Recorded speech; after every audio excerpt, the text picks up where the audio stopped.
Alhamdulillah, semua Alhamdulillah. Terima kasih buat saudara-saudariku yang dimuliakan Allah dimanapun anda berada, karena masih tetap bersama kami dalam program Indahnya Islam. Baik Ustaz, tadi Ustaz telah menjelaskan begitu panjang lebar tentang mengenai persiapan seseorang dalam menjemput bulan suci Ramadan. Nah, setelah kita membahas berapa panjang, berapa lebarnya tentang mempersiapkan bulan suci Ramadan, mungkin Ustaz ini bisa kita rangkumkan untuk pertemuan kali ini. Dipersilahkan Ustaz. Baik, bismillah. Insyaallah subhanahu wa ta'ala, mari kita sama-sama al-isti'adad liyaumi rahil.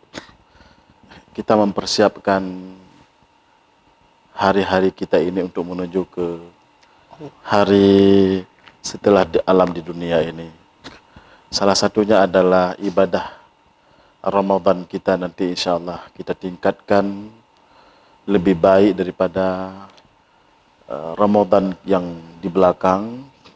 Mudah-mudahan kita yakinkanlah bahwa Ramadan ini adalah Ramadan terakhir bagi kita.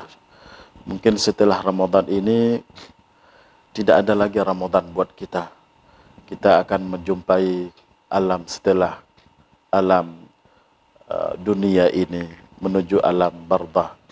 Kemudian disitulah nantinya kita akan menggapai nikmat-nikmat Allah yang hasil daripada ibadah kita kepada Allah Subhanahu wa taala. Jadi oleh karena itu, mudah-mudahan puasa kita ke depan ini menjadi puasa yang terbaik, dan insyaallah Allah akan memberikan Ramadan kita, ibadah kita bernilai dalam pandangan Allah Subhanahu wa taala. Kemudian kita akan dimasukkan ke dalam syurga bersama Rasulullah sallallahu alaihi wasallam. Mungkin ini saja saudaraku yang dimuliakan Allah Subhanahu wa taala. Pada kesempatan ini mungkin ada kesalahan dan khilafan saya, maka saya minta mohon dipermaaf.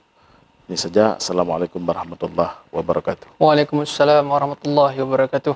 Kita ucapkan terima kasih banyak untuk Ustadz kami sekaligus narasumber kami yang telah hadir di tempat kami yang berbahagia ini. Semoga Ustadz selalu Allah lindungi kesehatannya dan juga Allah berkahi umurnya. Amin ya Allah. Baik, saudara-saudariku yang dimuliakan Allah dimanapun anda berada, mungkin sampai sini penghujung pertemuan kita. InsyaAllah kita akan sambung di lain kesempatan. Semoga Allah memberikan kesehatan bagi kita, terutama untuk saudara-saudari kami yang sedang dirawat di Rumah Sakit Zainul Abidin. Semoga Allah cepat sembuhkan, Allah angkat derajatnya, dan Allah muliakan dia dunia dan akhirat.